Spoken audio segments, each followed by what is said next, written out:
welcome to Lockdown Workshop. Mark, host, Lockdown Workshop. And we're going to look at this one today. I'll show you in a minute. We've got a big backlog. You've probably seen the shorts. I need to do this one first because I know it's foobarred. I know which bit's foobarred, but I'm not sure how much of it I can salvage and how cheap we can make it for the owner. We'll have a quick look at that now. Back in the room. So we've got a Planet X Maratona. This bike has been before. This is Tracy's bike. She was reporting problems with the gears. The back wheel had got a problem and somebody had looked at it and thought it was okay, but it just needed tightening up somewhere. And there was a couple other bits and bobs. I can't remember what else was with it, but a lot of it was centered around the braking, the bike wobbling around a bit. So I think you might have seen some of the videos for this one, so I'll just bring you in a little bit closer and then you can see what I initially found on the M-check. It's because it was on red. Sorry about that if you did. Anyway, right, so this is the problem. The back wheel is moving and it's actually hitting the brake block over there. If it wasn't for the brake block, it'd be going a lot further than this. So there's almost, bearing in mind these are, let me just undo them and you can, I'm still hitting the brake block. So we've got nearly a centimetre play on either side. So that's 2 centimetres of travel. So that's that much, right? So in bloke's measurements, that's 6 inches. Now, somebody said, oh yeah, it probably just needs tightening up, it's be all right to ride. Now, the point where that actually wasn't the right thing to do was if they'd have taken a look down there. Let's see if I can get it to focus on that and you can actually see what it's doing. I don't know if you'll be able to see it, but I don't know if that translates well, but I'm rocking the wheel one way and the cassette's going the other, which means that part of the cassette isn't attached to the hub anymore. So as I'm pushing it that way, the axle's going that way, the hub's going that way. Oops, you've got my arm in the way. So I'm pushing the wheel that way and the hub's coming this way, which implies that something's either gone in the axle or it's the freewheel bearing. With it is the inner race on the freewheel bearing. So that's so the only way that could be happening is if either the screw thread or the mechanism by which that fastens in, which I don't think these are threaded, I think these are just slotted in, and it's the caps on the end of the axle that keep it captive, because it's kind of like a through axle. But it's not, it's a through axle with some converters on the end of it for a quick release, but they're all part of it, so you can actually turn these into through axle quite easy. Now I seem to remember from these, because they're similar to the Planet X ones, is that outer thing there pins the freewheel on the shaft. So the only way that could become detached is if either the inner bearing on the wheel's gone, which I don't think it has an inner bearing. I think it uses the freewheel, if I'm right, which would explain why it's doing that. Or the whole thing's become detached and it's come unscrewed, which would then go back to it needs tightening up. But I think you'd have more problems. The frame would be splayed if it's gone that much. So my money on is the bearing has failed. The inner bearings, because there's 2 bearings on the freewheel hub. There's a big one on there and there's a smaller one on the outer there. And then on some wheels, they then have another bearing for the axle as well as the bearing on there. So you don't actually load on the free hub. But I think on these, you are loading on the free hub. The inner bearing, the axle bearing, is also the same bearing as the free hub. Anyway, enough talking. Let's find out. Because what I want to know is, have I got to buy a whole free hub? Is the axle mullered, in which case it needs a new wheel? And it's just how far do we go? I think the wheel's okay. I'd be surprised. These Visions are fairly bomb-proof. It's a Vision Team Comp 35. I've had a few of these. They very rarely fail, and if they do, it's it's usually that bearing over there on the axle, or the small end bearing on the end of the Freehub, which I have got some of these bearings, but I need to go and rescue them. So it's the Voyager Discovery now. Let's get this wheel off and strip it down. Right, well, that escalated quickly. I haven't actually touched the bike yet. I just went to move it, I spun the wheel, I heard something plop onto the floor, and it was a ball bearing. Tiny ball bearing that looks like a Freehub ball bearing, but I thought these were sealed hubs, which has thrown me slightly now.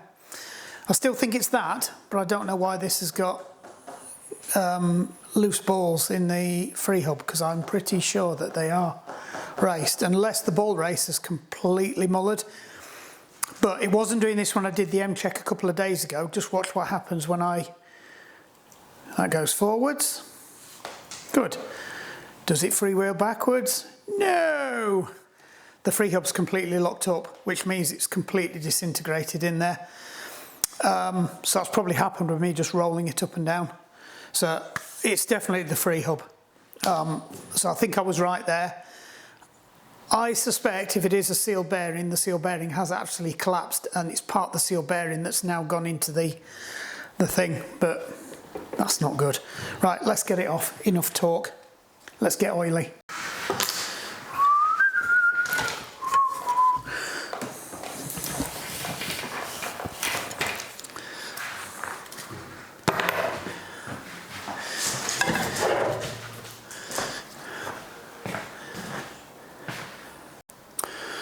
Right, let's get this centerpiece out of the way.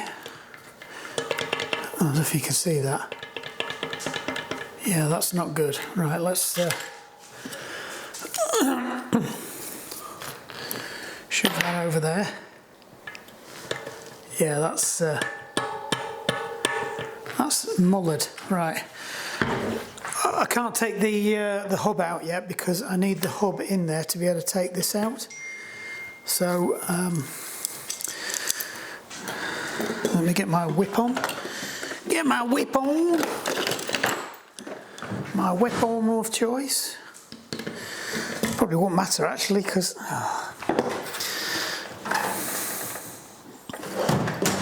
What did you do with that? Oh. Normally I'm looking for that, usually because I've shoved it in that tool. It's not going to work like that, is it? Chain was on the right direction, just not the... Oh, nope.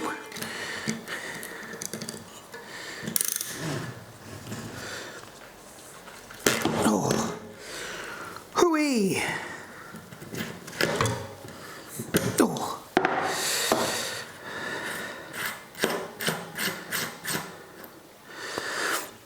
Right. Have I got my extraculator?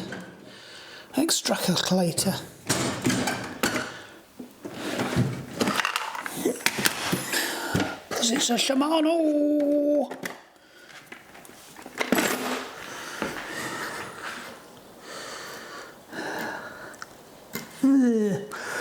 So this is a Shimano, but the Shimano uses the same, well, similar pin alignment to the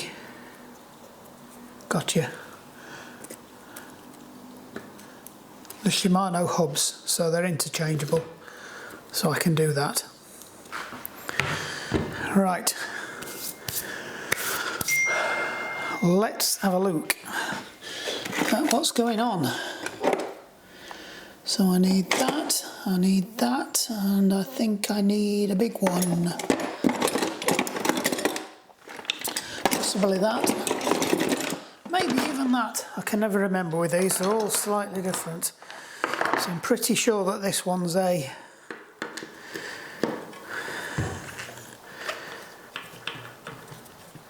Right, that was tight. It wasn't tight, but it was done up. And that's still not moving, that's solid. So let's get this off. because when I take this one off I should be able to pull the hub out. Oh, my ball bearing. It's trying to leave the scene of the accident. No.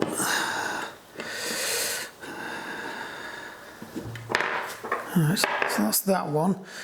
So I think I need a... That's it, I need a bigger one in there now. So why won't they let me put that one in?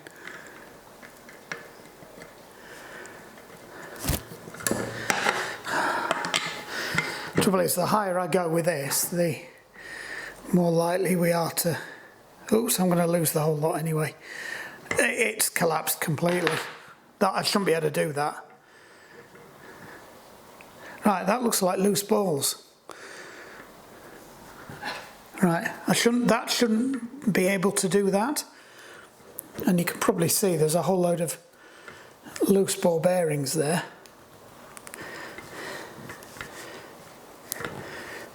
God, this is awkward.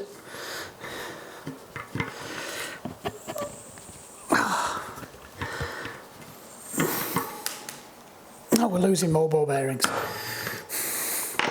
Right, this is supposed to unscrew, but it's not unscrewing. They look mullered. So why isn't this... There's ball bearings going everywhere. Right. What's happened to my magnet? I thought I had a magnet.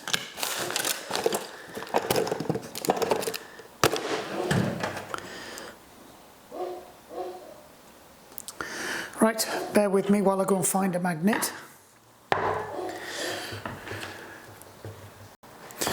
Right, let's try and collect all these balls before we end up with them all over the place.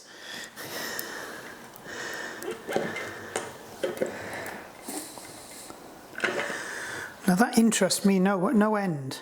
I know that's a bit sad, but I was pretty convinced that those were a sealed ball race. And I haven't got anything I can put these in.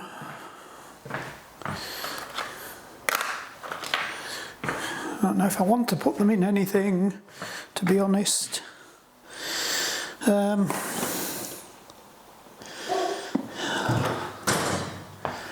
me just go and kill the dog. Right, let's see if I can work out what's going on with this now we've got that out of the way. Oh, there's still another ball bearing in there. Oh, this escaped. I don't know what I did with my...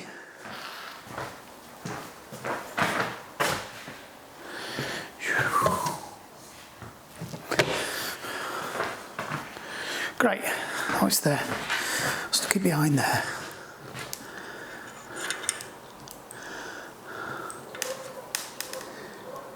God, they just keep on coming. They're everywhere.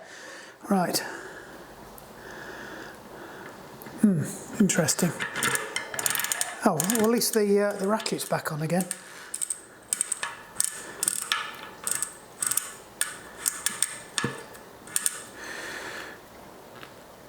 Right, so I think this might be a screwing one. I thought it was a pushing one. So let us...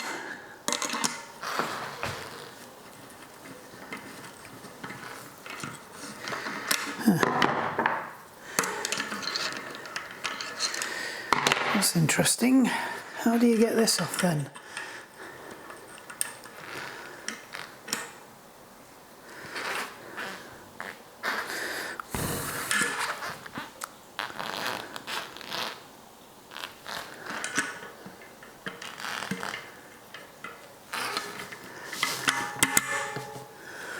Alright, so that's back in there. So why can't I get that off?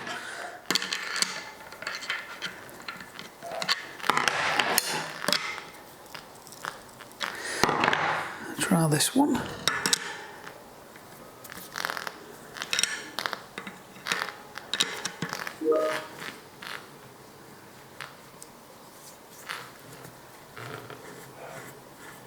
Aha! coming undone. Right. So we'll lay these out in the order they come off, down there, so we don't lose them. So if I take this off, because I don't have the schematics for these, and this one doesn't appear to be following the same pattern. Right, so that goes on first from this side. So that one goes in there, and that ball race feels okay, so we should be able to push this out now. Aha, he says. Maybe not. Aha, he says. Now we're cooking. Right, that has got a ball race in that side. So that's got a ball race there, and millions of ball bearings in there. So there is. So it does have a ball race. And he also has a lot more balls. So it looks like the axle bearings on the end, but supported by that. That's not a very good design. I thought these were a little bit more robust than that. Okay. I think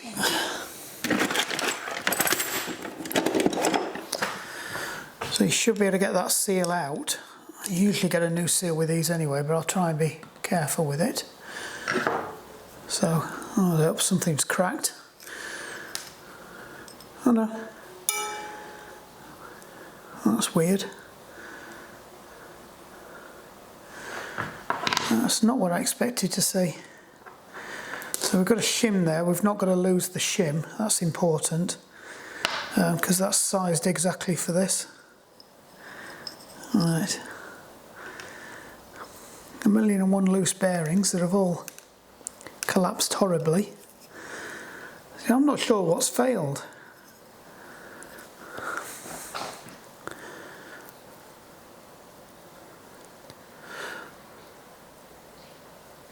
See, on a lot of them there's a thread inside there, and this part here you have a special tool that sits into those two notches, because the two notches are there, and that screws in. That keeps this together as one unit and pins all the ball races in.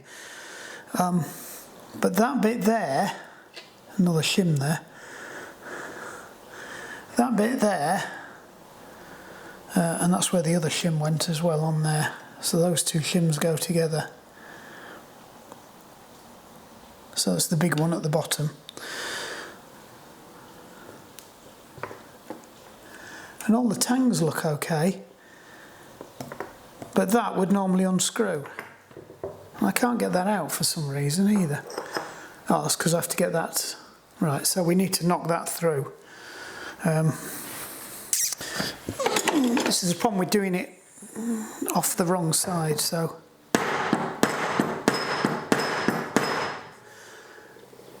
I might have to give that some more welly.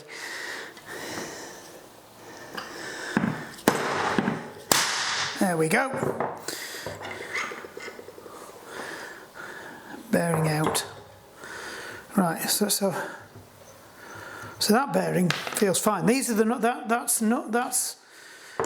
normally, or this one is the bearing that goes. So we've got something in there. We're going to have to knock that out. So I'm going to have to do the same trick, but I am feeling little bits of metal. So we've got to get that out of there. I need a socket to drop that into, or something suitably large.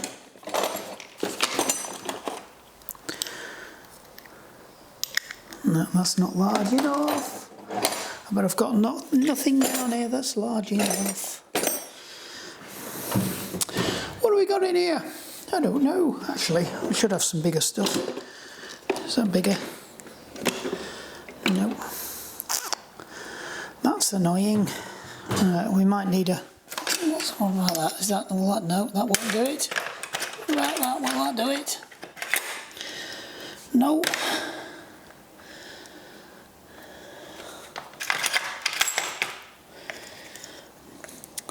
So, oh, what's that? That might do it. Ah, no, that won't do it either. Yeah, I was kind of hoping we'd have something we could drop that into. I might better use this actually, because I think this is foobarred anyway.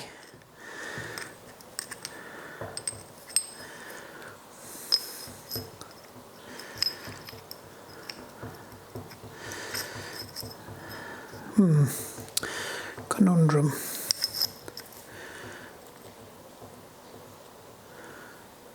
Yeah, I don't think that's gonna get past the teeth. No.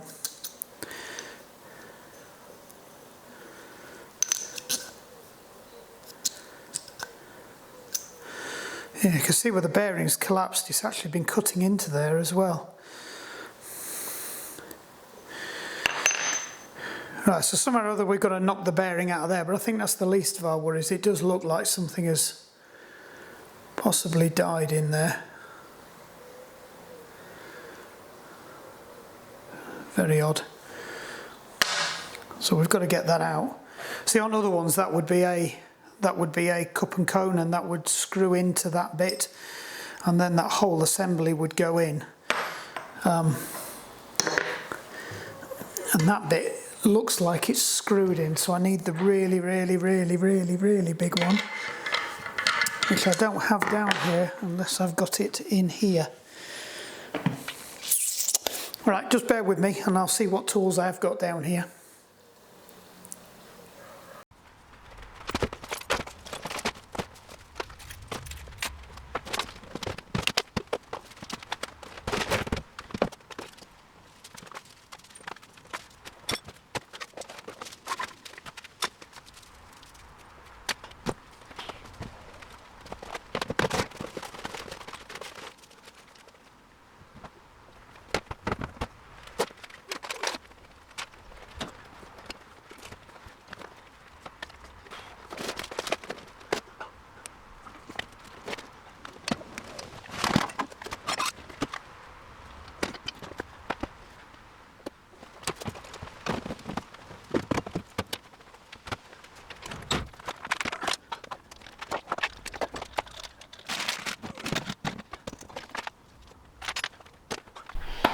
Right, back.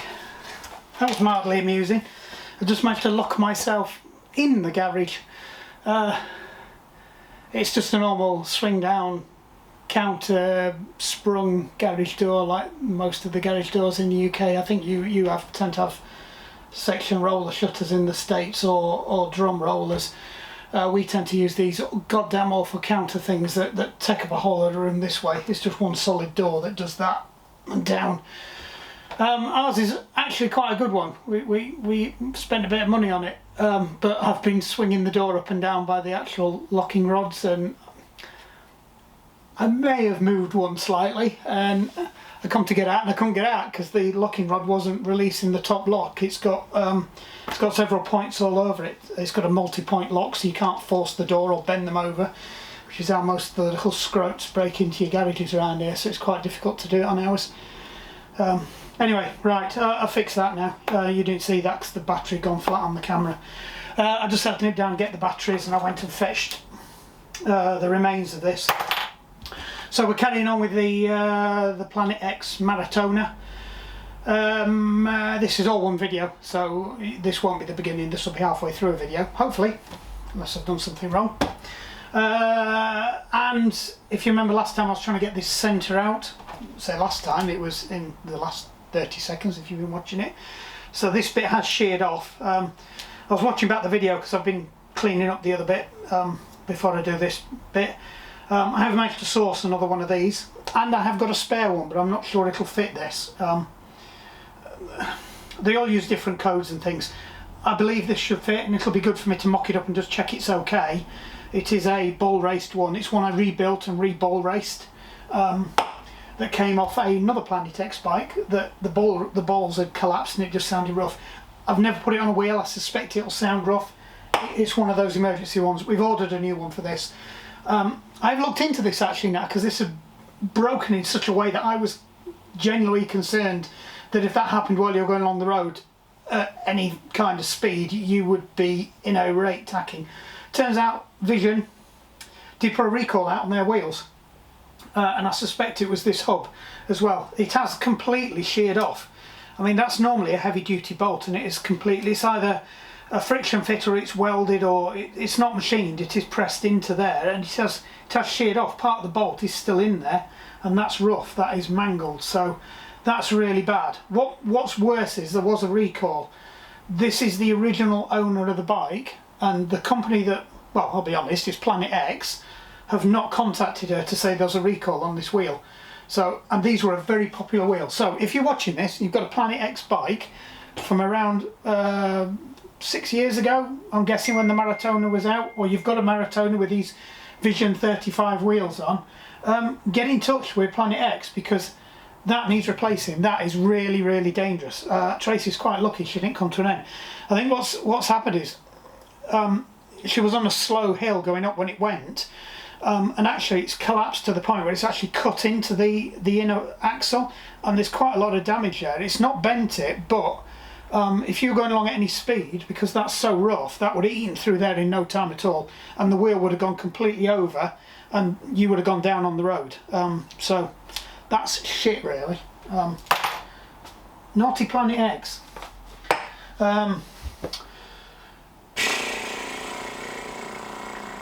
What are we going to do with this? Right, I can't get the middle out of this with the tools that I had down in the other safe. So we've got a number of options for this. We have, I believe that is that a 12? No, I think that's bigger. We've got a couple of options we can try. I can try the percussion driver to get it out, which we will try. I've got a big persuader bar thing. Should have gone out to rubbish. Finally got around to emptying the rubbish. So we've got the big persuader.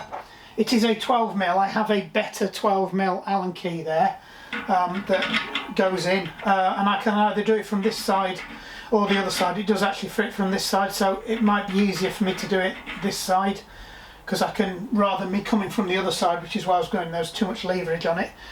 The sockets that I had down there had got flex extensions on, which meant they were introducing some, when I say flex extension, if you don't know what I mean by that, it's that bit there.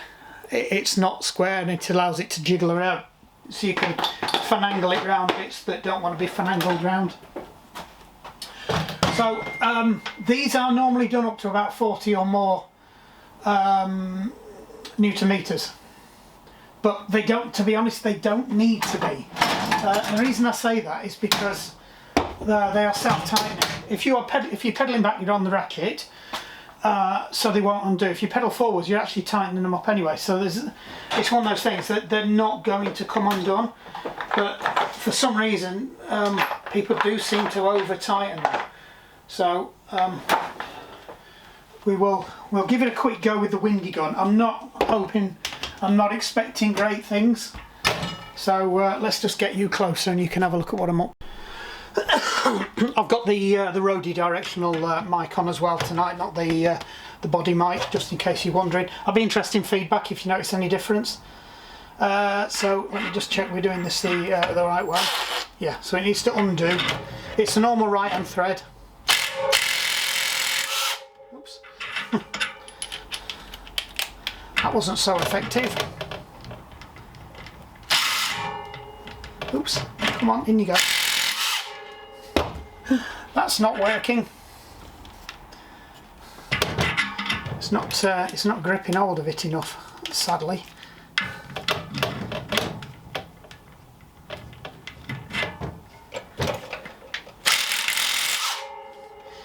It's not gonna shift. It would have shifted by now. I don't think I've got anything else in my arsenal that will do that. Now, one of the wheels I got did come with an extractor. I think this might be it. So I think that's a 12mm. No, that's an 11, because some of them have an 11. Now, the reason I think this might work is because this is also a 12. So it is that kind of thread. It's a really bulky, flat-topped thread. It's well wangled in there. So next thing we're going to try the big persuader. So I need that off there, which needs to go on there. That needs to go in there. That needs to go in there. And I'm probably going to have to re-sight you because I'm going to have to put this on the floor to do this. So there's going to be lots of swearing, grunting, and generally me looking uncool. Yeah, I know, I look uncool anyway.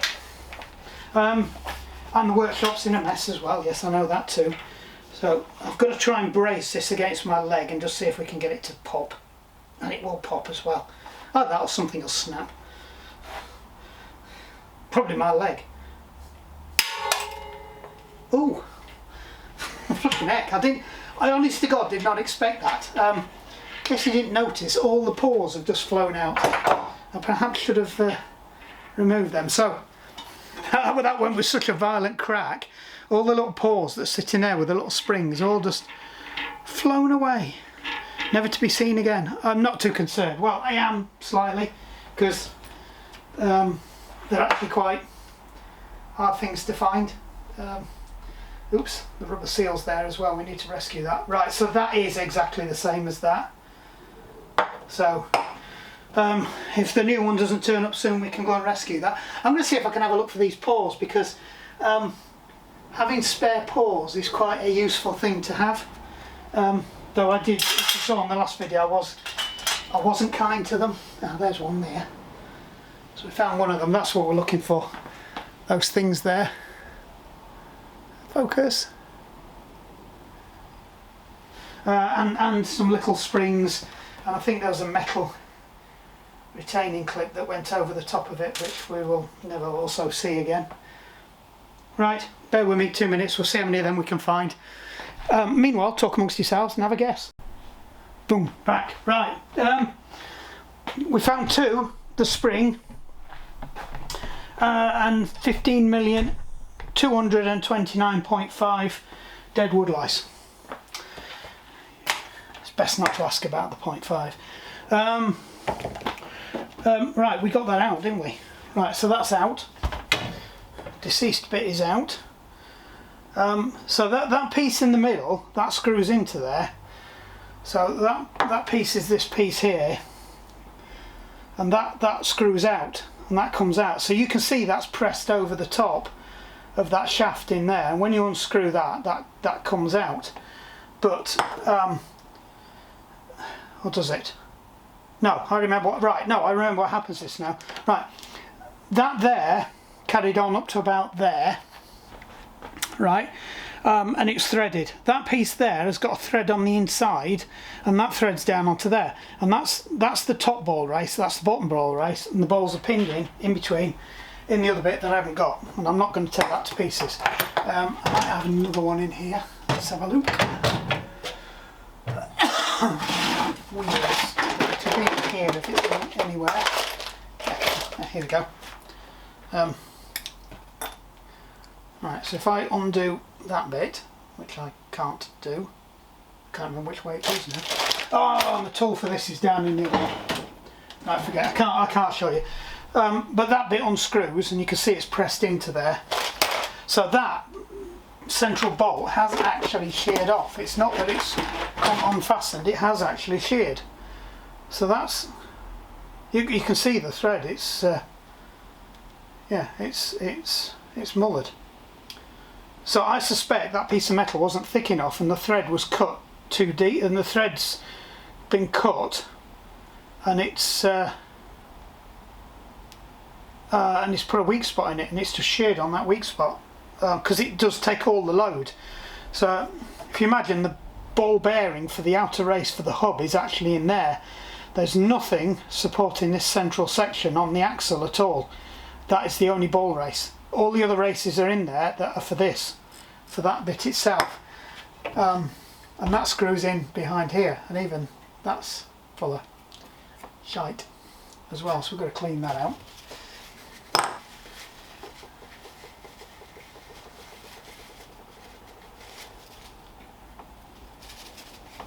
Now that, I would suspect, has got a shim in it as well.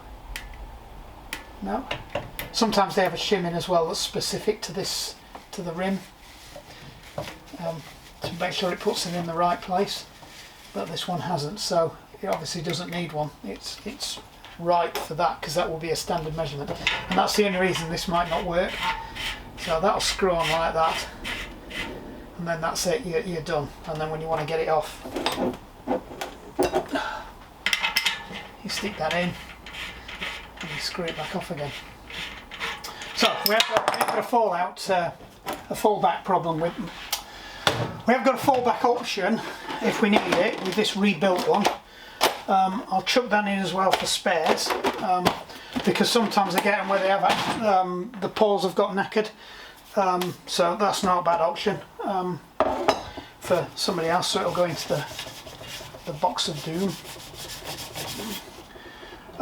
So the only thing we can do with this now is the other thing I needed to do was, if you remember, was knock this bearing out of this cup. So all these things here. Now those things themselves, they're actually shimmed as well, to make sure that they fit exactly for the ball races. So they're shimmed inside the ball race, and that's what these two things are. They sit inside that piece that's broken off. So I'm going to keep them, but I don't think I need them. In fact, they need to go in the box as well. All I need to do is just screw that in there, basically. So that can go in there. That's the shims. I nicked two of these off mine, just for good measure. Right, so one of these is a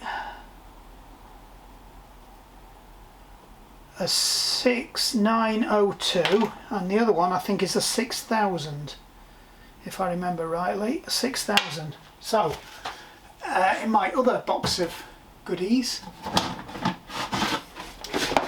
bearings.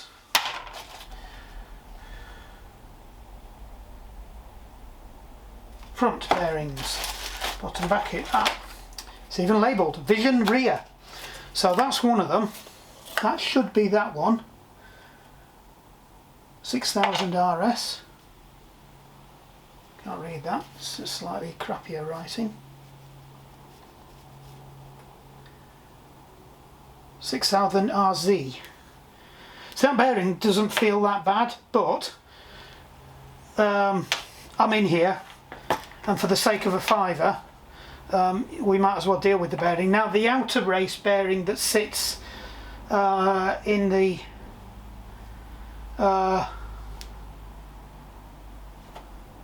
that's that one. The other bearing that sits in there, not in there, in that bit there,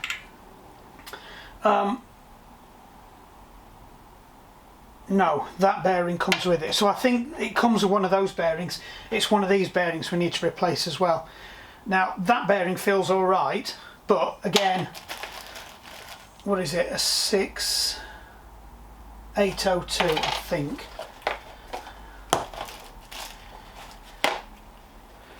That's the lid off that one, I think. 6901, no, that's not it. I should have them because I've rebuilt these wheels before. That's a 601. No. That's a bottom bracket, that's a bottom thing. What's these? No. I think these are them.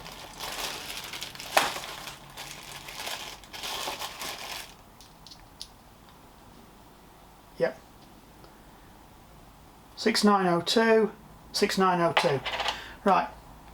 So that bearing does feel, well,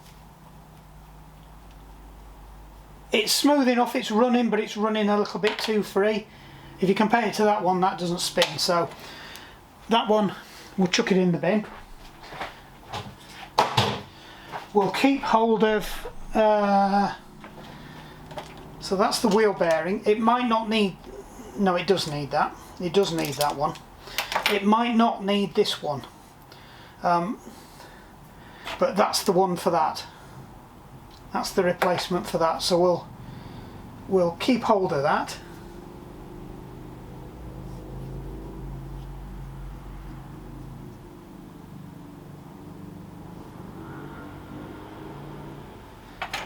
That feels loose.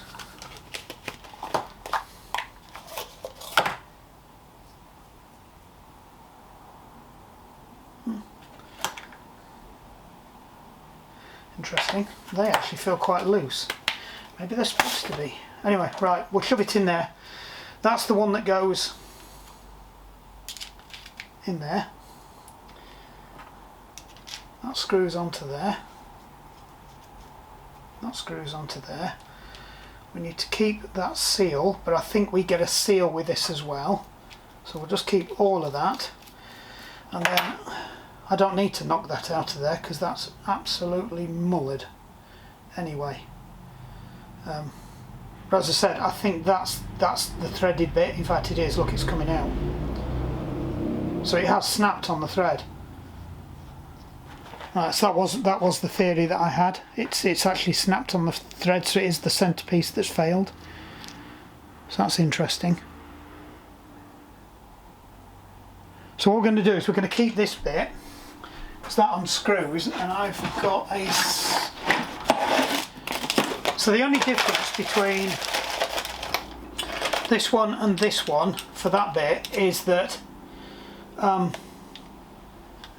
this is a ball raced one, but I could convert that into a that's a loose ball for the back wheel, that's a wheel seal bearing for the back wheel. I'll put money on I can screw that into there and convert this into a ball raced one, which I could use on another bike. So we will keep that lot in there for future pieces and salvaging other people's bikes.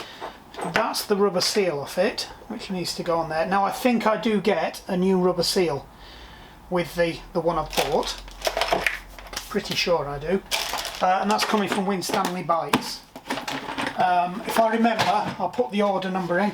I could have got a cheaper one, but it didn't come with the bearing and all the seals. It just came with the centrepiece, and I couldn't see the point in trying to reuse that seal. For the extra £4 you got a bearing, a seal and the inner seal as well. So the only seal I've got to replace now is that one that goes into there. So we've extracted that.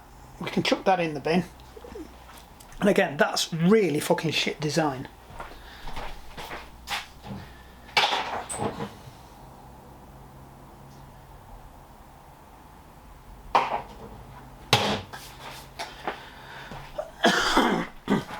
So that lot can go back down now. We can put this lot away. Come here being tidy. Ooh. It's because I've emptied my bin. I've actually got somewhere to put the shit now.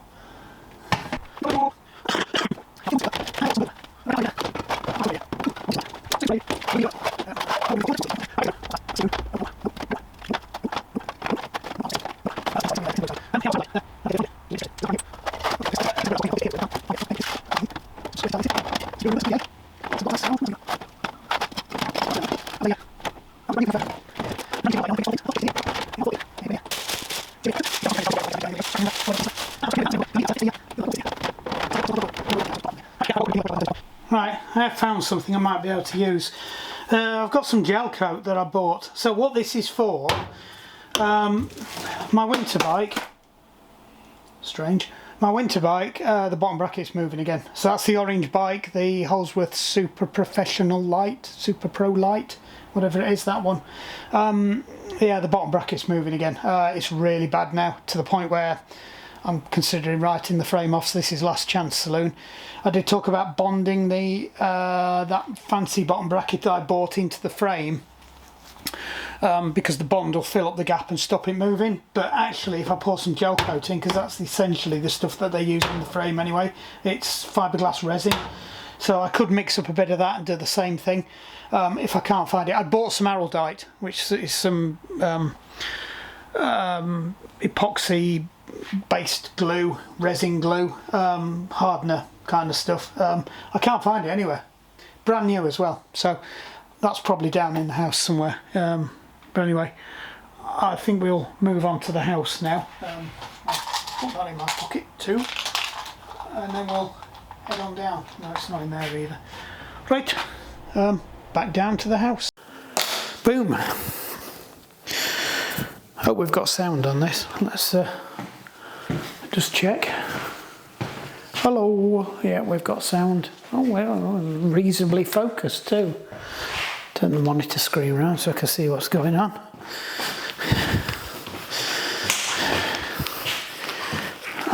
purchased some new gloves that seem to be a bit thicker than the crappy black ones we've got up in the other workshop, but they are a little bit tight and a little bit awkward to put on. Let's just leave it there. There's a lot of Chinesium in them. Good gloves seem to be made out of unobtainium, not Chinesium. Right then, parts cannons finally arrived. This is the longest video I've done for ages. It's been shot over 3 or 4 different shoots. I think it's over a week has elapsed on this one. Yeah, it's just been taking ages to either for me to get my arse in together and order the parts, take the thing to pieces to find out exactly what had broken. So I think if I'd have done that a bit quicker, I could have got some of the parts done quicker. And then I didn't do the M check until afterwards, and then I discovered some other stuff was wrong, so I had to go back and fix that. So these have come from Hopkins Cycles because they were the cheapest place that I could get these from. It's the same place I got the tyres from for Anne's bike. That's Sab, because they are pretty cheap at the moment. As long as you don't buy folding, even though they seem to have done their best to go at folding them, so they've not knackered them. But these aren't folding rims. I don't like it when they fold up non-folding rims because they can go a bit out of shape, but these Continentals are pretty tough. I think I've had some, I have had some of the early Vittoras. Didn't like being folded up. So far the gloves are working. So that's the tyre, because the tyre on the wheel was a bit knackered. And we've got said wheel. So just for my own purposes, because you've just seen it, it's on the video 2 seconds earlier. But just a quick recap for my mind where I am. We ordered the freewheel. We ordered the one that came with a whole load of spare bits and seals and things. So there's a new end cap there. There's a new seal that for some reason they've rammed in there. So that's not bent it. Yep, and there's the nicely greased up thing which we can drop in. That's the broken one. Just kept this for comparison just to make sure it's the same. It's we didn't have a TH number on this. We just had the they've got a different numbering system on them now, which is very helpful. It doesn't really matter though, they are exactly the same one. Once all you're looking for is those threads. Is it a seated bearing? Is it a Shimano? Is it an 11 speed? And if it ticks all those boxes, it'll pretty much go on there. So no issues there. Can I tell if it looks any beefier than the one that snapped? Difficult without taking it to pieces. Am I going to take it to pieces? Am I buggeries? What I will do though is I'll put a bit of molly slip on there. Just to make sure that we don't get any galvanic interference.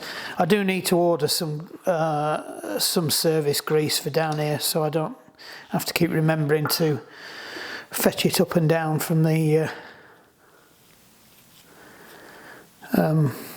garage all the time, because I don't, I'll be honest. So I'm kind of learning which things I need to double up on and which I don't. So that's me molly slip. You know, I said about a blue roll in here the other day, and I think I'd get murdered if I put a blue roll in here. I'll tell you one thing, it needs a bleeding blue roll in here. But this is supposed to be my office, it's supposed to be a clean space. It's not supposed to be doing bikes in here. Even though when we originally agreed the specification, we agreed we'd do bikes in here. Right, so I think they've got a slightly different thing going on now with these. We appear to have an extra bit, and I'm not entirely sure why. I don't know what that bit's for. It might be for a different style of hub. It might be for a through hub. Who knows? It certainly, we didn't have one of them on the other one. I do wonder what goes on this side, whether or not there's something to go on that side, because that screws down. But I'm wondering whether that ought to have something that sits between there and the bearing. Who knows? I'm sure you're shouting at me, telling me. So that replaces that bit there, and that looks the same, so I know I've got the same thing. I have grabbed a... so it was supposed to come with a ball race. It showed on the picture a ball race, but I am distinctly lacking a ball race. So I'm going to go back and have a look at the picture and then go and complain like buggeries, unless I've got it wrong. So we will, all the bits we're going to discard because we've got them, which is that bit and that bit. We're going to put them to one side. In fact, we'll drop them in the old bag. So all we've got out is new parts. That includes bearings, rubber seals, and the seal that goes in the end of there. So we've got to be fairly careful with this, so we put these on in the right order. So that one sits on the end of there. So that sits nice on there. That drops into there. And then there's that goes over the top of it and screws into there. So all we need to do for that one is basically knock it in. So we can do that from this side, and then I believe once we've done that, all we need to do then is just screw that piece in there. So if you look, that screws onto there and pins that bearing. They don't use shims in the middle like they do on some of the axles. Now I am wondering whether or not this sits over this piece here, and this is what keeps the... Well, that was it, just flew past the window. And whether this is what keeps... Because there's nothing on this side to keep the crap out. So I think that sits on there, and then that goes against there. Why does that feel tight? Don't think that does go there because that's catching on there.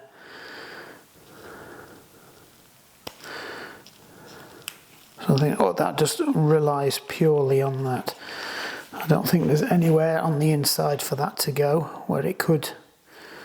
I suppose it could go there and stop crap from getting behind that. I think this is an alternative piece for that, if you don't have that, because this goes through there, that bearing drops in there, which it may or may not drop in there,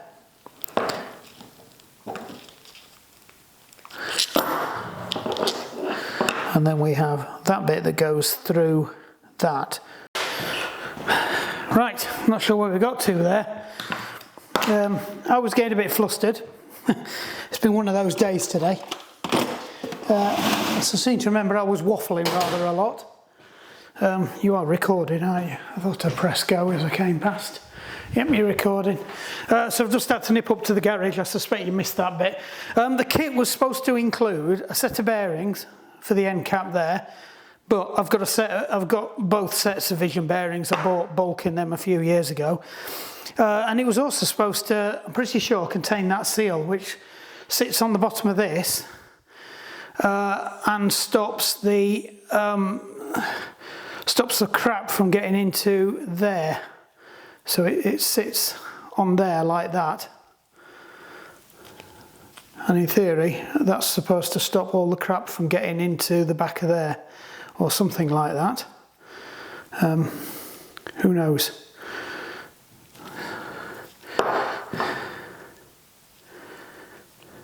Yeah, I think it's supposed to sit in like that.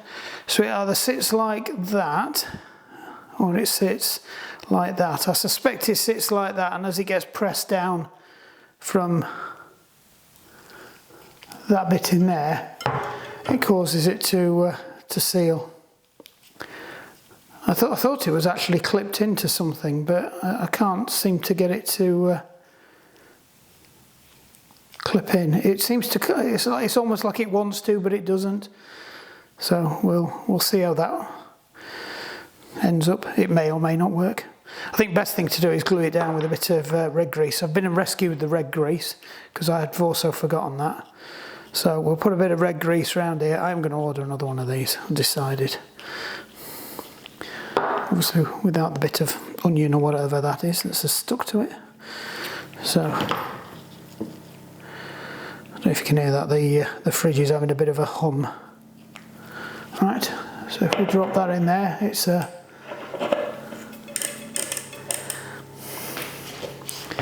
pain up the backside because it never seems to want to screw in. Oh, that is going. It's quite a chunky thread. I think you saw that when I showed the close-up of it. I'm just checking that the seal is staying even.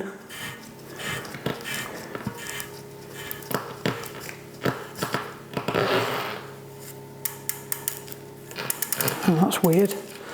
That rubber seal seems to be causing some grief. Right, so that's coming back out again. I suspect I've put it in the wrong way up, or it actually lives inside the bearing and I got it wrong. It's quite possible it could live inside the bearing, perhaps. So I need to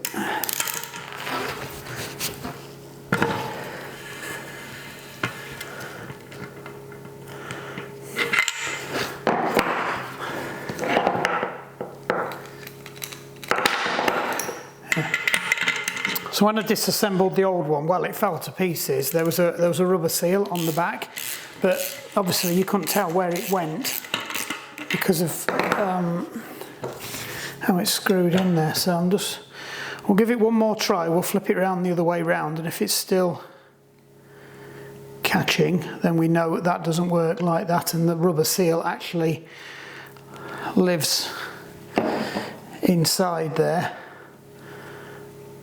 Yeah, that's where it lives. It lives on the inside of there, I think. In fact, I can see it. Yep. So it shouldn't have come with that rubber seal. That rubber seal lives inside there. So scratch that. You don't know what you're talking about. I'm not going to edit it because it's a voyage of discovery and we're discovering it together. And do you know what? I don't know everything and I can't remember everything, even though I have taken these to pieces several times before.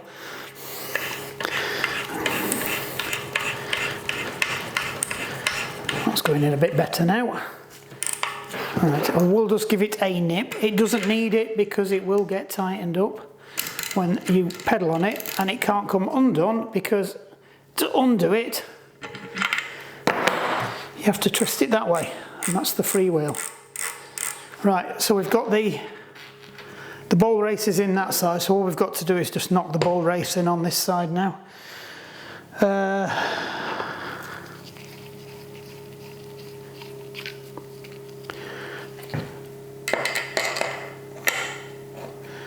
So that sits there like that. Now we could use this to draw it in actually, if I can get it to thread.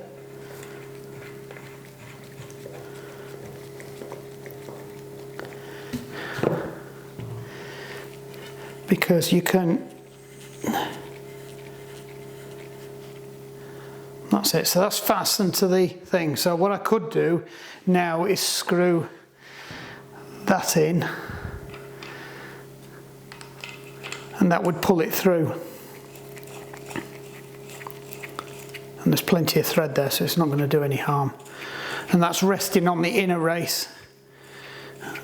Actually, no, we don't want to do that because that's resting on the inner race. So this is what you've got to be careful of when you are doing these, that you're not putting any pressure on the inner race. You can only put the pressure on the outer part of the race, because if you put pressure on the inner part of the race, you'll end up mangling the bearing. So what I've got to do now is find something to sit that over the top of, which I suspect this is possibly about the best thing I could find, because it's not going to knacker it. And then if I unscrew that again, because that's also leaning on the inner race, and we don't want to hit the inner race as just discussed. So we'll just undo everything I've just done.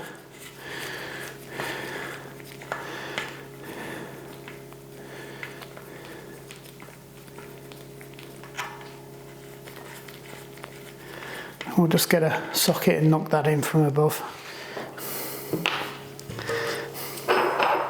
So again, we've got to hit the outside of the race. If you hit the inside of the race, you bust your balls. Don't bust your balls. It's not a good look. Right.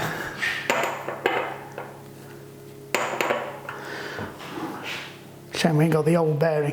Normally I keep the old bearings because they're a good way of judging what size of these you can use. I do have a bearing device for drawing them in properly, but it's up in the other workshop. I can't have all the tools down here. If this had been some of the other wheel sets, I probably would have. Right, I think I've got a problem now because I'm hitting the. Yeah, I need a slightly smaller one. Is that still on the rim? Yeah, that's still okay.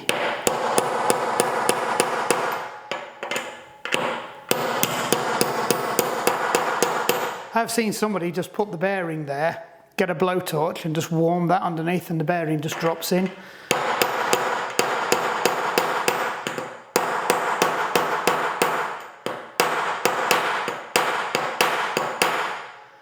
Right, I think that's okay. Still not totally convinced about this one. I think that should have a rubber seal on it, but for some reason it catches on the outer rubber on there, and it doesn't seem to want to. But it does. I mean, it does make a. It's a big enough thing to stop most muck and crap from getting in there. But there was definitely. If I put it on there, it was quite tight, and it was catching on the ball race. So that's turning nicely. Right, we need to put this in. Now this was the only thing that I wasn't sure about, because what we've got to do is we've got to knock a seal in there, and I think that other seal sits on the outside of that, like that, and then, ooh, what's that? And then that goes in there. So we'll just push, knock, cajole this thing in, and that goes.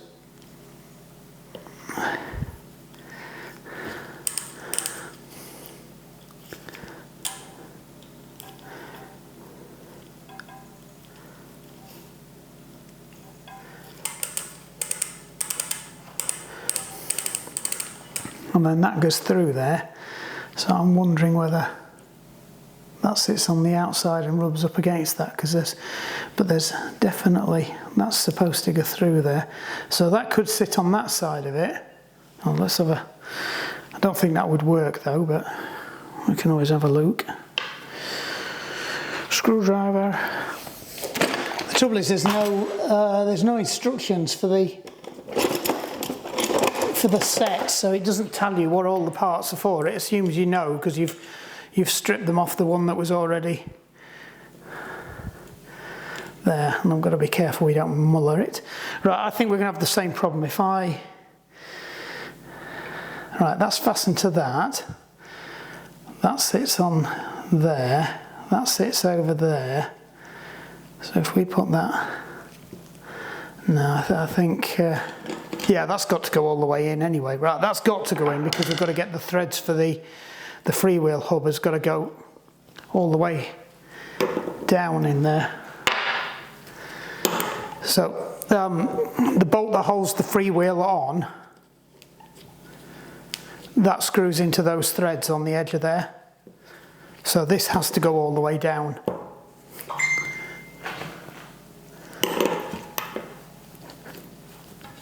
That's it, that's all the way down. So I think this goes on here, and this sits over the top of that lip in there, if we use it at all. And that would make sense, because that would stop it getting in the middle of the race. So I think that's exactly how it works.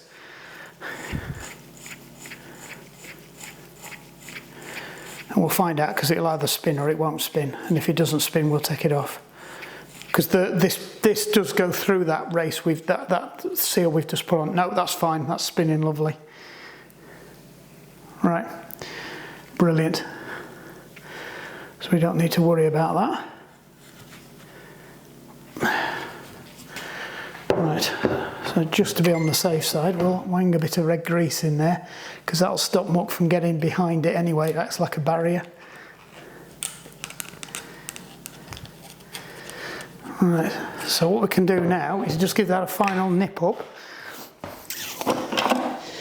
So I need... I'm pulling funny faces again because I've got my silly glasses on.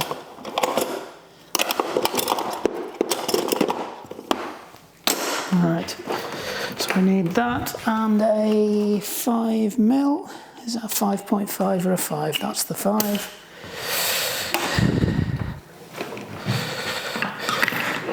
God, look at the state of this bench already. Right, so these are 5mm. The normal right-hand threads, at least I think they are, pretty sure they are. So all we've got to do is just nip them up. That's it. Just give it a quick spin, make sure they are spinning still. Oh, look at that, it's like butter now. So you can tell the later ones are these because they have a red cone there. And they're the later ones. So I think that's how they mark the ones that have been recalled, because I did notice that. Right, it's a new one of these, so it is advisable just to put a bit of red crap all over it, just to help the thing slide on. I'm kind of in two minds about this one, was whether you need it, because it's not a moving part on a moving part, but I suppose there is a little bit of play and movement in them, but you want them to bed in, you don't want a load of crap in this, so I think it's one of those things, just do it. Just do it. JFDI. Right then. So somewhere in here we should have that. Ugh, that's filthy. Right, we just need to clean this. Right, that's a little bit better. Just take the sealing ring and the outer nut off. Right, where's my fat one? So it's an SRAM, but we've still got the same thing. I've got to find the fat one. There's the fat one. Oh, it's got notching, I never really noticed that before. Fat one.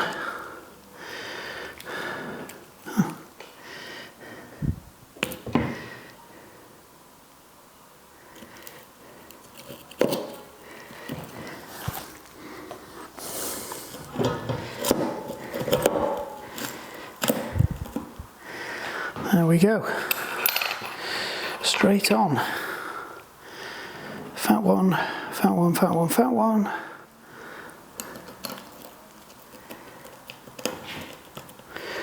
Right. Tool. You can't see this. So the usual thing, just wind it backwards until you feel it drop into the thread. And that was it.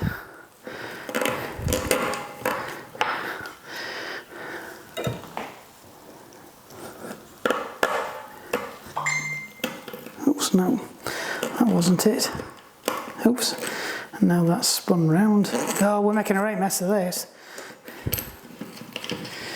Right, had I moved the, maybe I moved it.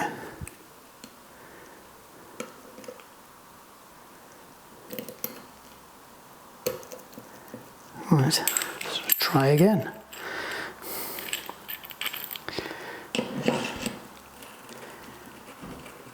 There we go. See, didn't feel right, needed to stop.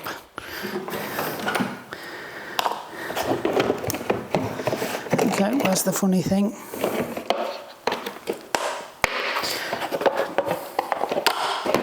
Just need to adjust this back down because it's set for the thing we did on bike. So an update on the orange bike, it didn't work.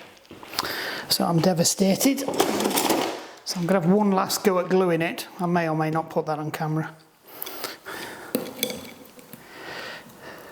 Nope, it's that way, isn't it? It's that way. Come on, Toller. I did see some like pliers for doing this rather than a chain whip, because I'm starting to get a bit pigged off with this chain whip. I've got a couple of chain whips and none of them seem to fit the chains very well.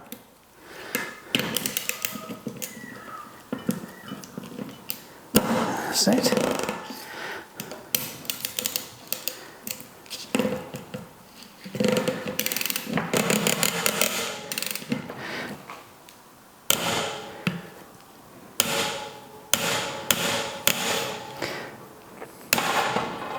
That's it.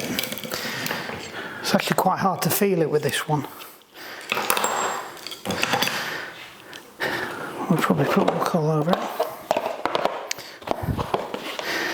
So I've now got little baby park wrench. Little baby.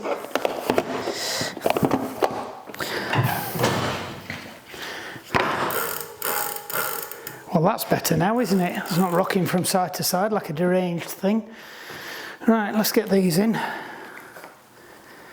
Remember, fat bit to the outside. I've gone and fetched all these, except I appear to have launched one of them. What have I done with that?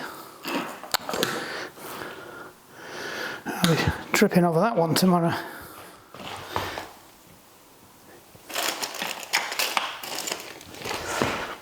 Get another one out of the box. See, these are out. These are off my wheels. Where's that gone? Who knows? Could be in the dog's fur tomorrow, that. Right. Yeah, I bought a bag of these, like about 20 of them, for about 50p or something stupid like that. Free delivery. And I can't get into them because I've got Chinesium gloves on. Come on. How to look pathetic on camera. No, I'll just rip the bag. Right, let's just see if we can extricate at least just one of these. That'll do. I think I need to find a little pot to put them in. Who knows? Who knows where that has gone? Right, so bendy arm goes to the opposite side. Don't need to grease it, it's already still got grease in there from last time I serviced it.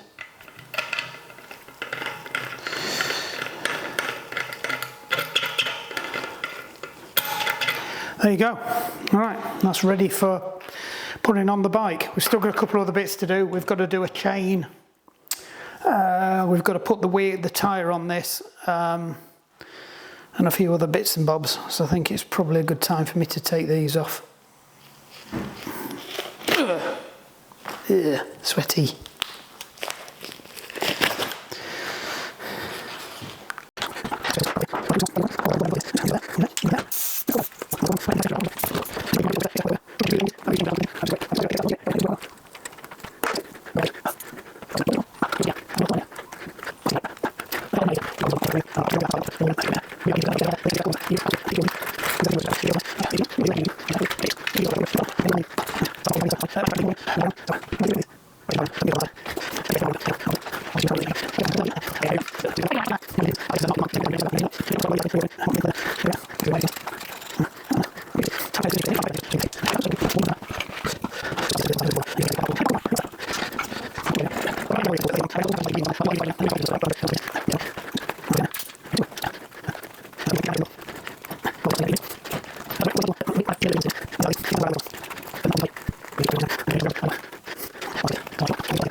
I don't know if that stopped or didn't. And as if by magic, the air fairy has been and pumped her up. Right, I'll clear some stuff out of the way that you can't see behind here, and we'll get the camera back over here. We'll get this on. I've got the brake pads to switch out on there so you can watch that, and I've got the chain to do on there, and then we can get this wheel on. I might do the chain without the wheel. Sit. Right, squinting again because I'm looking down my flipping varifocals. Right, I can honestly say I've never actually done a set of these before, but a bit of research told me that the SRAM and the Shimano are exactly the same format, so that should just unscrew. One thing I do like about these though is, and it's good for future reference for when I next try and buy some of these for Shimano, because they're flipping expensive then, but the SRAM ones for the whole holder were cheaper with a brake pad in, but the brake blocks were slightly cheaper as well, but they sell them as Shimano SRAM brake pads, so we'll stick them on. But one thing I do like about these is they've got a bigger screw than the Shimano. The Shimano ones have a really tiny, like a 2 mil or 1.5 mil or something like that, and they're a right pain up the backside. But these are slightly bigger, which would have been a pain up the backside because I'd actually lost my 3 mil Allen key or my 2.5 mil Allen key, whatever it is. But I found it the other day. Whoops. Quite fortuitously. Yeah, they do look exactly the same. That's bald as anything. Look at that. Can you see that? There's nothing left on that at all. So, good timing. Because I looked from the top and they actually looked okay. They looked like they got a fair bit of meat on them, but then when I looked from underneath, you could see they hadn't. Oops. Oh no, kitchen's in a mess. It's because somebody keeps squirting flipping degreaser down there. I have no idea who that is. When I find out who it is, they're going to be for it. I actually quite like these. They're all cut out as well. Now on the, normally they say left or right, and they do. So left and right. So that, there you go, straight in. Nice, lovely job. They fit very nicely. Very, very nicely. Right. So, because I don't want to smash them to smithereens, we'll wind that back in again. And then, so I don't have to come around there, but you can look at my arm if you want.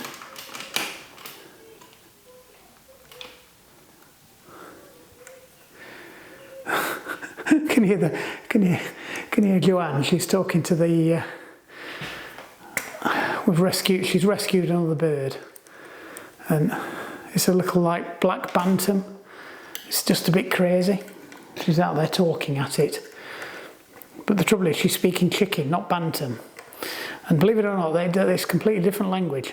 Chickens work, work, work all day long. That bantam sounds like a 1970s trill phone. It's like brr, brr, brr, brr, all flipping day long. There we go. So that's another reason why I took my gloves off, because I only get slagged off for that, and having greasy hands when I'm putting the brake pads in. To be honest, it doesn't make that much difference with rubber brake pads. You burn it off fairly quickly. It's not like a disc brake where it contaminates the pad. You can't contaminate these because they're rubber. There's nothing to contaminate. In fact, they're made of flipping petrol anyway. If anything, it'll just make them more sticky. Sticky. There we go. Don't tighten them up a lot either, because they're just a pig to get off. Right then, so we've just got the chain to do now. The bit I love, chain. Right, I might put my gloves back on now. Don't know if I can reuse these. God, they're all sweaty and horrible.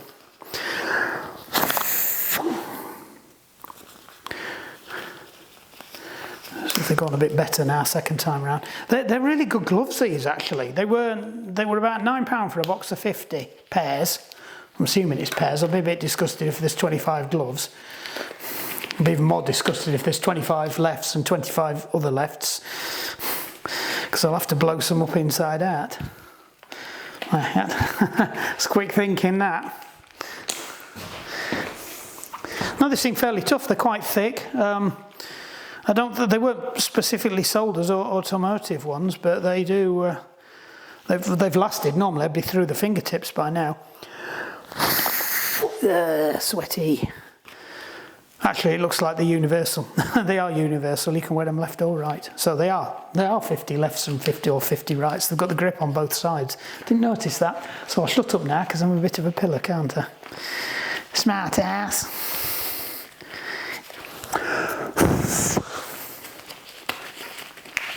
I've got really long fingers. Come on.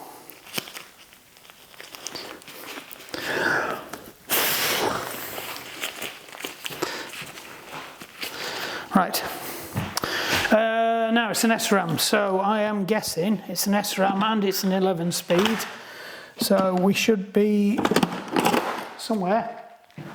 A split link. I'm pulling that stupid face again, aren't I? Why don't I just go and put the other glasses on so I don't have to keep pulling the silly face. Varifocals off. That's better, I don't need to keep pulling the silly face now. I'll still pull the silly face.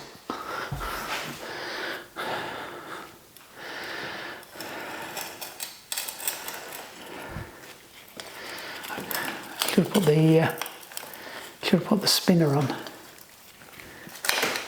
Come on. That's the problem with these. I've got a catcher, and if it gets stuck on the catcher, you're absolutely knackered. Right. I'm pulling faces now. The trouble is I've got the light shining in my eyes, so I can't see a flipping thing. And my glasses are steaming up because his air quality today is absolutely shocking. So I was saying I'm a little bit flustered because my breathing's all over the place. I was out on the bike earlier, I was trying to do an endurance ride. I managed to keep it in zone 2, but I was just coughing my lungs up all the way round. Come on, where is it? I'm going to end up putting the back wheel in a minute just so I can spin it round to find the flipping split link. There we go. Got, yeah. So these have a quick link. SRAM were one of the first ones to put them in. In fact, the only ones you could buy were the SRAM. Ooh.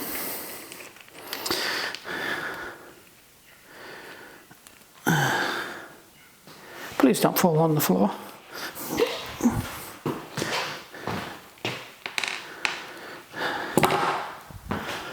Right, so let's extract that. I'll just temporarily hang that over there. Don't move. So, genuine, just to show. Genuine SRAM, it is the better one as well. It's the PC 1130. Not the other one. There wasn't much in it, to be honest, so I just thought stuff it, we'll get the hollow link one. Tracy needs all the amps she can get up them hills.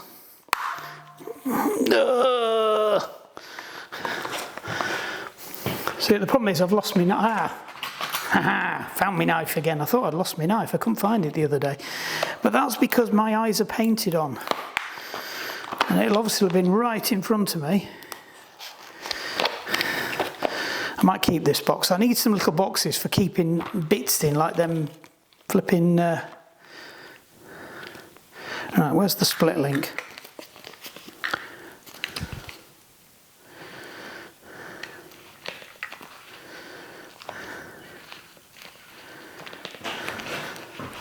Oh, I can see it, it's there.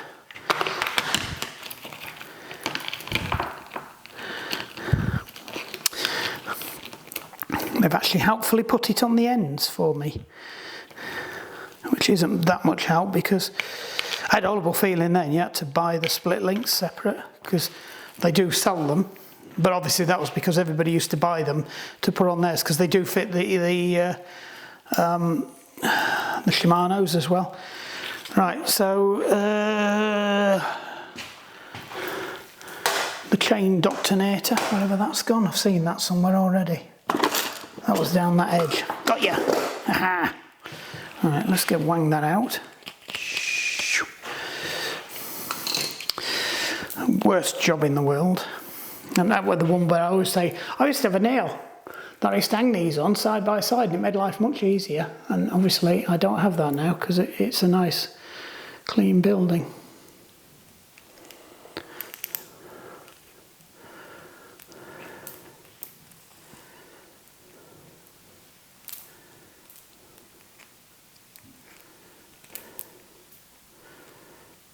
Right, so it is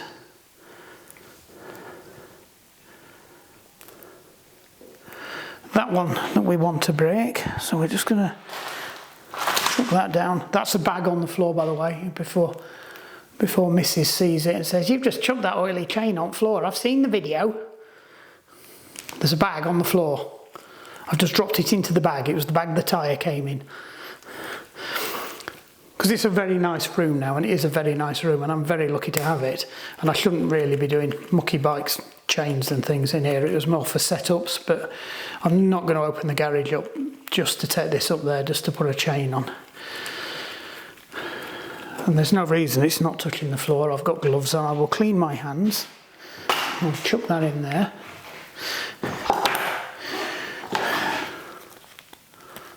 And yeah. Right. It says, as he lets it.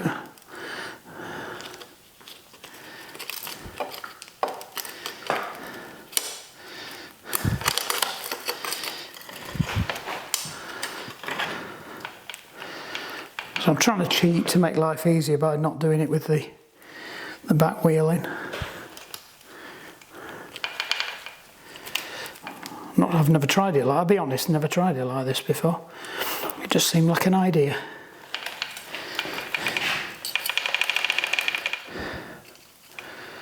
Right, so put the hook in, pull that round, put the hook in there so it can't disappear, and then we will, hopefully that won't fall out of there.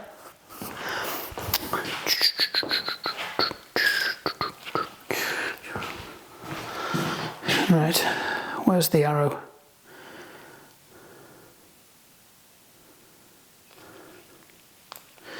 One of them doesn't have an arrow. Ah, that one does have an arrow. Right, so that goes that way round because it's the direction of travel. So if we're pedalling forwards, the chain's going that way round. The arrow is on that side. There isn't an arrow. Oh, there is an arrow on that side.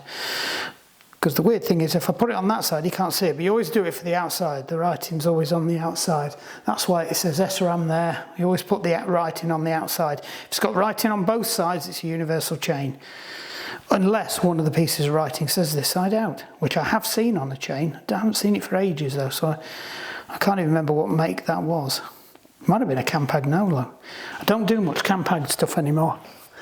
I remember back in the day when I used to be building bikes, it was either Suntour or Campagnolo. There wasn't any flipping SRAM and Shimano, and it was that you either had Suntour or you had Campag.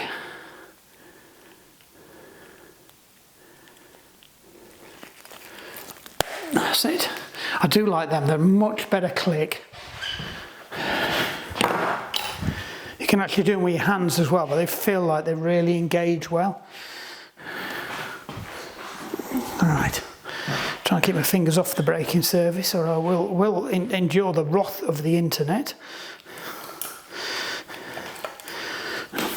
This was, you know, you learn something. I watched somebody do something. I think it was that Italian model that posts stuff on Instagram. And she did that. She put it back, she grabbed hold of that and dropped her back wheel in as she put it on the turbo trainer. And I thought, do you know what, I've never thought of doing that. Just grab hold of the back of the cage, because that's not usually as mucky as the chain. So you learn something new every day. I do watch that for its content, not for any other reason. So I'm going to have to drop these onto the floor, because I can feel it's moving already. And we will have to index it. So let's get these gloves off now before I get any more muck and oil everywhere. That can go on the dirty chain pile.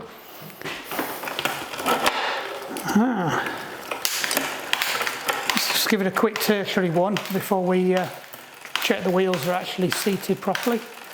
Looks like it's working. It wasn't indexing before, but then I'm not surprised. Right, that's a bit slow because the thing was bouncing around all over the place. Oh, look at that.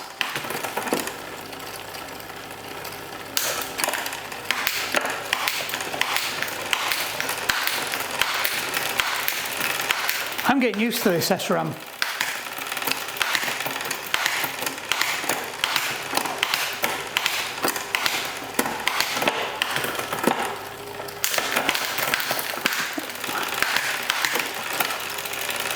problem I have is, this is why the problem I have with so for those of you who don't know, the shifter system on SRAM is different to the shifter system on nearly all the other bikes.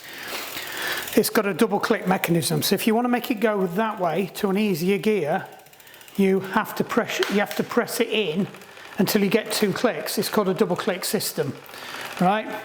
If you want to make it go down, you only press it in a bit until you get 1 click and then it releases. Right, so I'm doing 1 click. If I want to make it go up, I have to press it further. That's the first click, second click, and it goes up.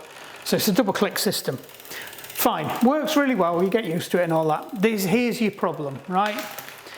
You're in the top. You've forgotten you're in the top gear. You press to change gear. Right, I press to change gear. It won't go any further. I let go of it and go, oh, that was the gear. It's changed down. You're going up a hill. You do not want that to happen, right? Right, let's see if this one works. So I think this one needed adjusting because I couldn't get it to go up on the top. No. Right, so that one needs adjusting. I don't know how that has managed not to work. So I'm wondering whether that's slipped out of there. Oh, that is very loose. I wonder if somebody's been playing with these. Right. Now then, is that the brake or is that the... No, that's got to be the adjuster for this, hasn't it? In fact, let me... Because that's already adjusted. I think that's slipped, I'll be honest. I think that's slipped. So what I'm going to do there is I am going to... There's no other adjusters, is there? Sometimes they have an adjuster there as well, but the adjuster's an inline adjuster. Looks like a Jaguar. I've got a mucky, greasy fingerprint. So I've slackened it off, so I've put even more slack into it, so it'll work even less, and that is proper loose. I think that's either slipped out of there or it's broken. So I suspect these are a 4. Yes, they are. God, everything's so sticky. No. There's the 4.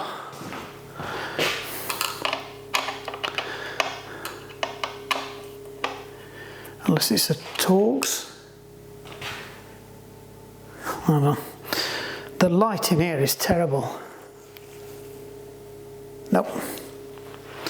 Because the trouble is the spotlight. So whenever I try to look in, I get the spotlight in the eye and I can't see it.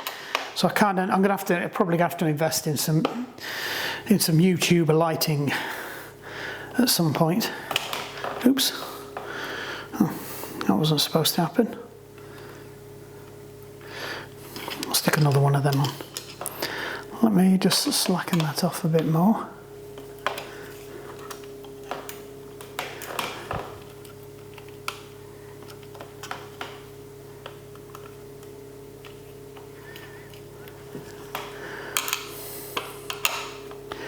Now I can never remember what the torque setting is for these on a thing. I would guess it's somewhere about, does it say it on there? No, because that would be too easy. Oh, there's an adjuster there. What's that adjuster for?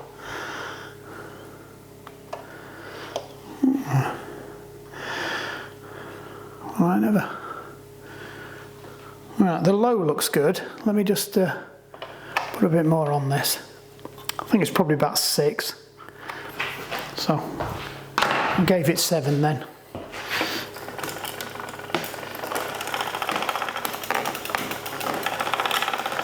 Right, I'm wondering whether somebody's been playing here, because that's...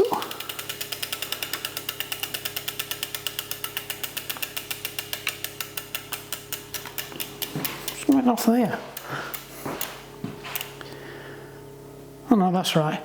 Thought the cups had wound out then, but they haven't. I think somebody's been playing. I think we've got a problem here. Houston, we've got a problem. No, it's...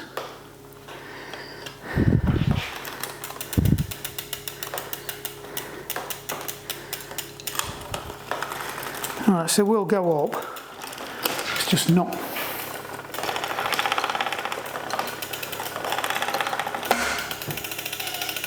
Alright, so now we'll wind a bit on. Now we've got a bit more to wind at.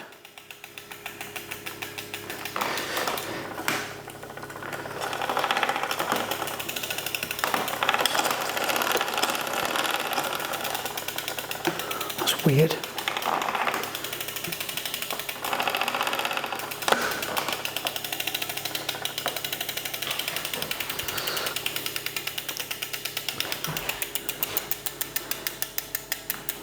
Somebody's definitely been in there.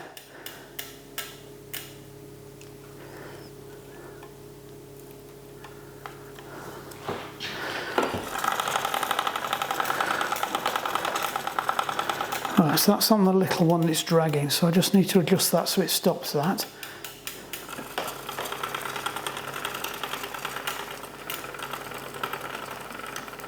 Right, so that's as low as it can go. How does that feel?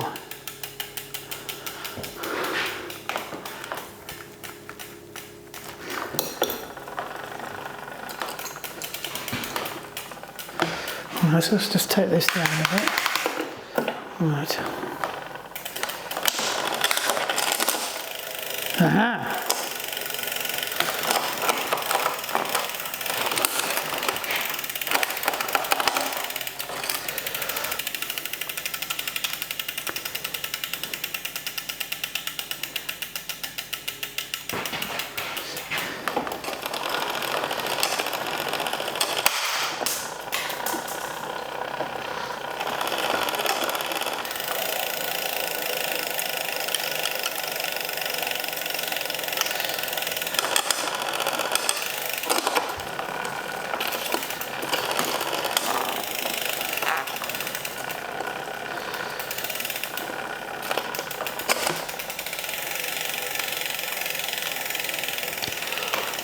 This is not plain ball. I'm starting to wonder whether there's something else going on with this.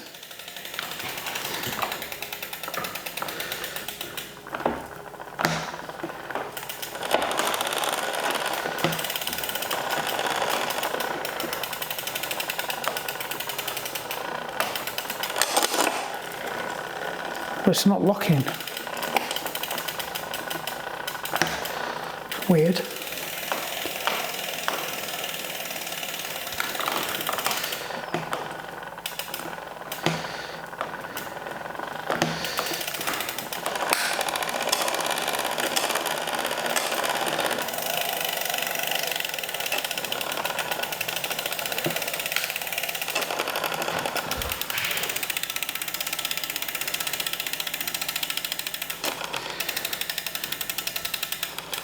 I wonder if it's had a knock.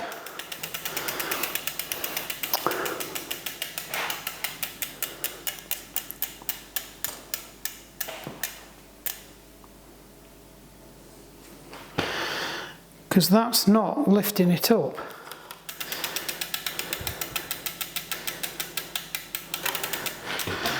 I know they're a bit funny these because they don't pantograph like. Right, I'm going to try swinging that round a bit because that's definitely not looking like it's working properly. That's weird. I wonder if somebody's had a go at that and not really understood that they're not the same as SRAM, as Shimano.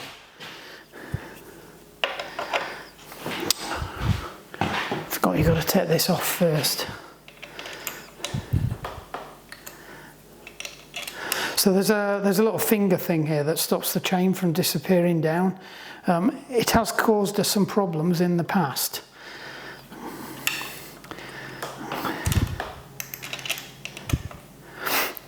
Still pulling silly faces. So we'll just take this off, because if you take this off and there's actually the nuts underneath for these.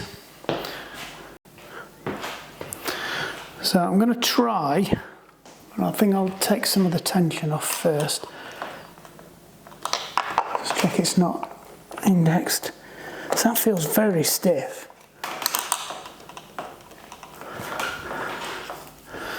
Alright, I just want to take a bit of tension off before I swing this round.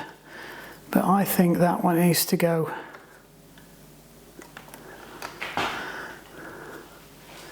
round a bit. Now I thought there was an adjuster that you could actually force it round a bit with.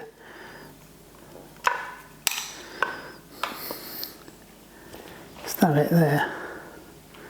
Again, I can't see.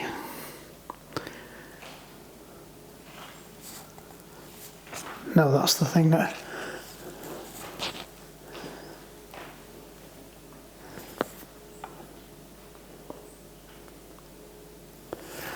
Wonder if that's it there. See, I thought they were similar to Shimano. They had an adjuster on, so you could screw it in and it would swing it round.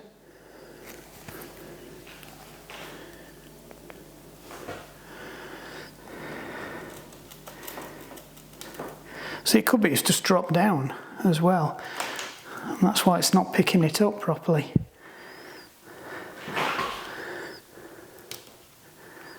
Right.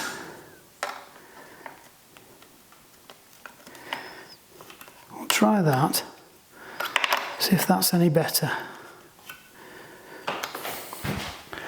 Because there's definitely something not quite right here. Oops.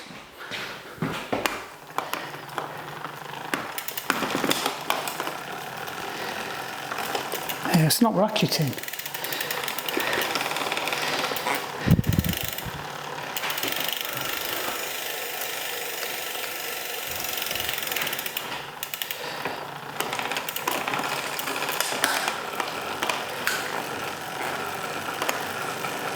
It's very stiff.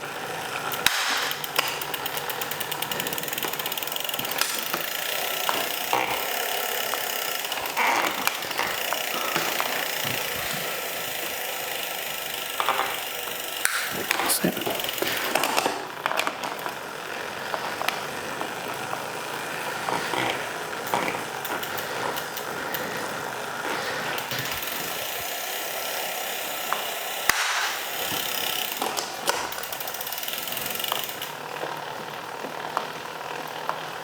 Well, that appears to have fixed it anyway. That's the same crank as I've got. It's obviously just not got the power meter on that one.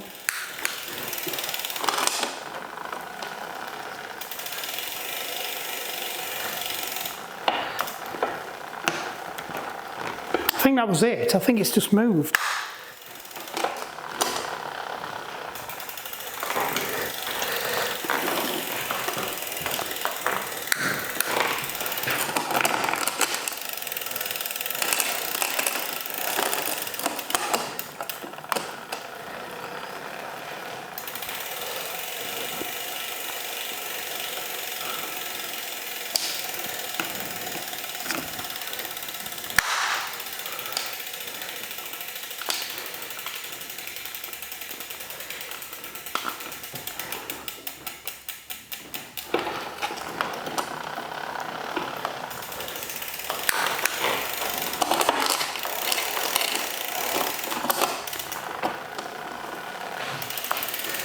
Alright, I think we just need to trim that down a bit.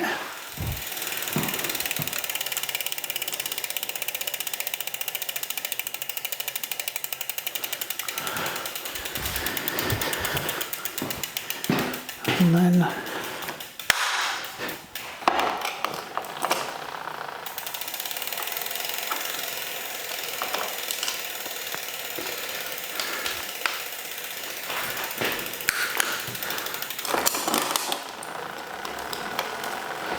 right, I think that's it. I think we've cracked it now. It's very, very stiff.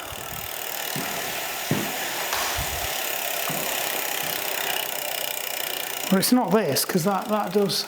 Oops, let's reach across here, sorry about this. The actual lever itself, you have to put a real lot of force in it.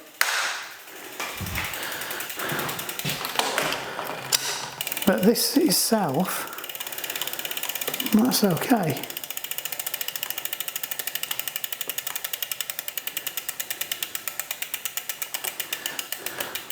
Seems to be better anyway. Well, let's just make sure I've got that done up.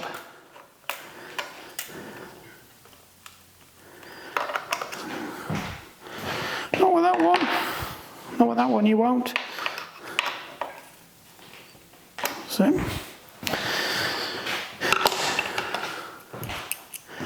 grab the annoying little thing. Well, it's the thing that annoys Tracy, they don't annoy me. I rather like them.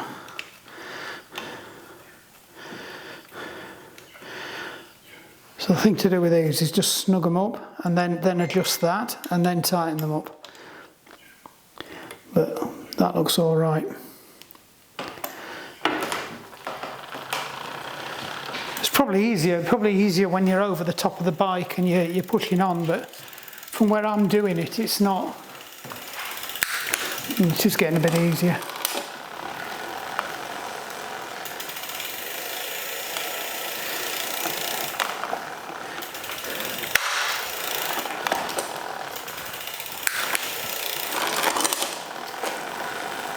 It's picking up okay now.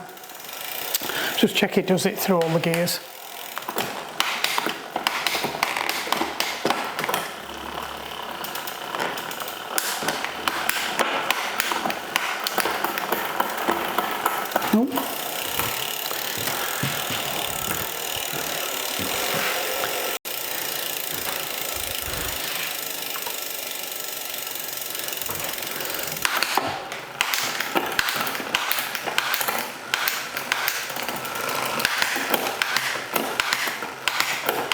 I was trying to do it from the wrong side, I just wasn't hitting it very well.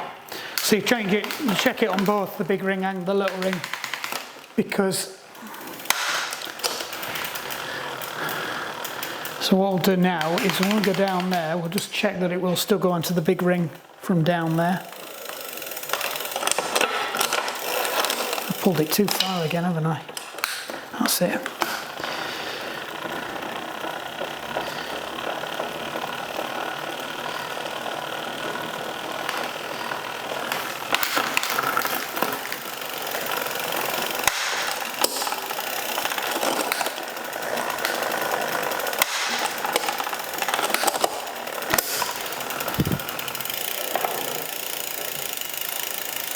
That's it, the spot on.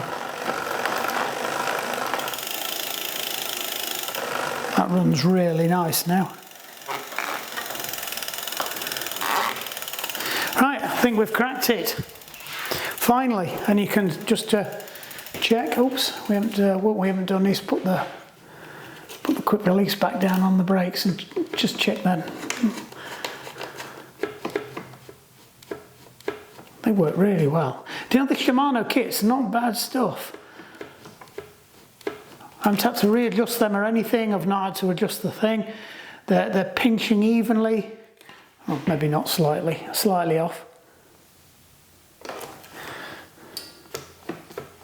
Now they're pinching evenly. I was just about to say they're pinching evenly.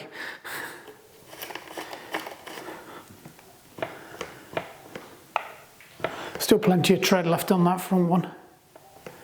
That's not pinching evenly. Right, what we do need to do though, is what we haven't done, is just drop it out onto the floor. Just centre the wheels back up, make sure they are in. That one was. I don't think the front one is. Oh, it is.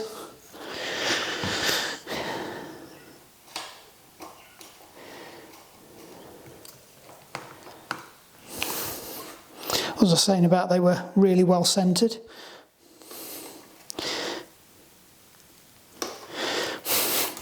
Can't get this one to. I can't get this one to cheat. I'm gonna have to. Oh, I might have gone too far now. I did get it to cheat.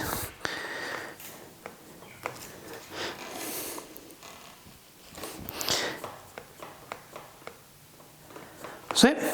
Spot on. Hi-ya! We did give it a full M check.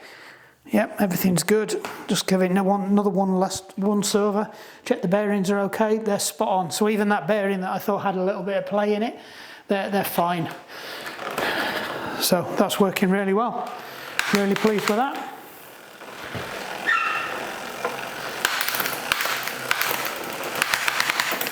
There we go. Job's a good one. So let's just recap what we've done with this one. The back axle are completely snapped.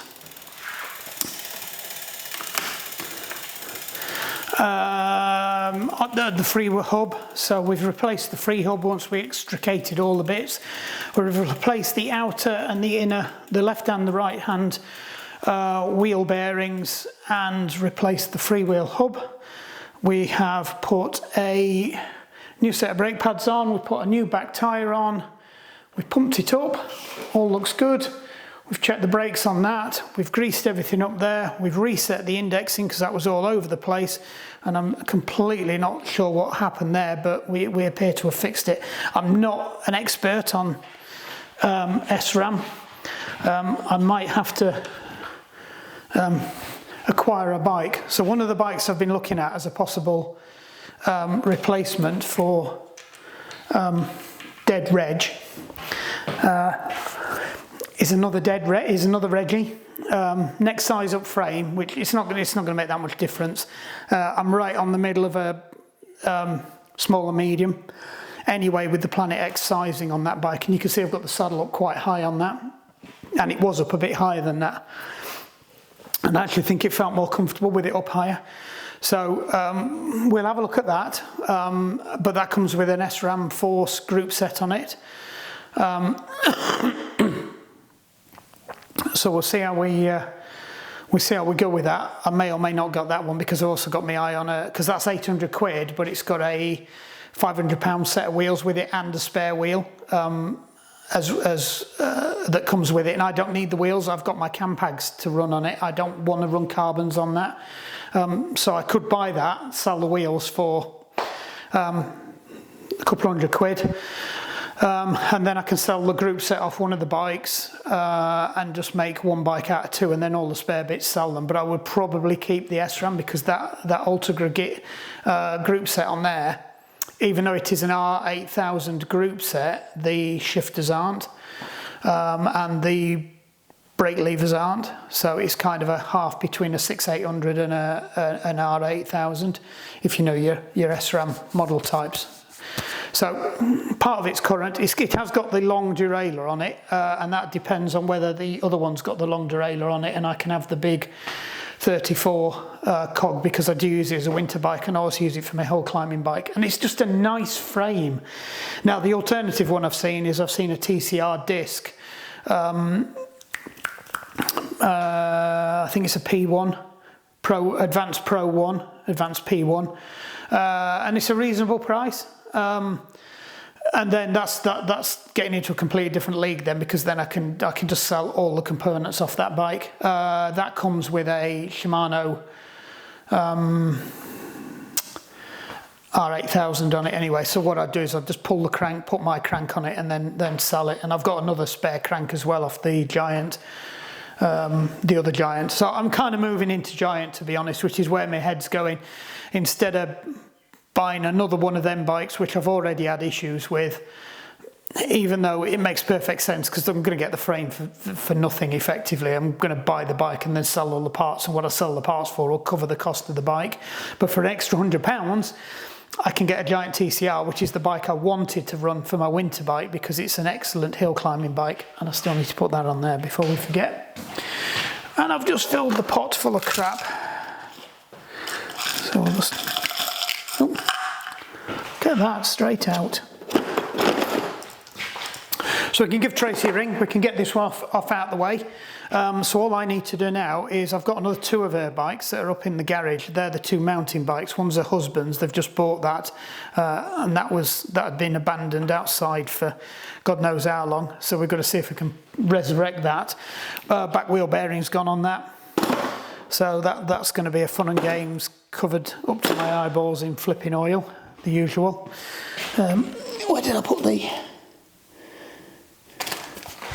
I don't know where I put my Allen keys. Oh no, I've lost the Allen keys. That is a disaster.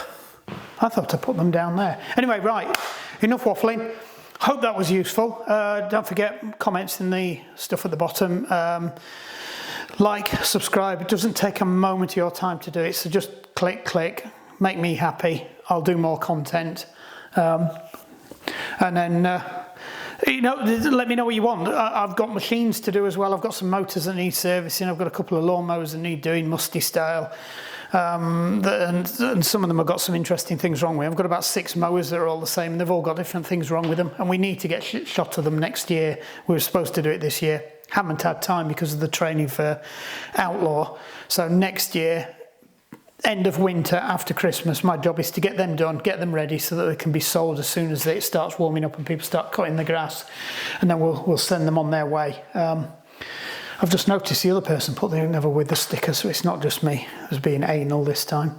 So anyway, if you want to see more stuff like that, just let me know. I've got loads of other shit I can be fixing, you know, a bit My Mate Vince and a bit Buy It Fix It or whatever it is, that Fix It Flog It or whatever it is that the Geordie bloke does. Durham bloke, sorry, not Geordie, Durham, big difference. Right, anyway, laters.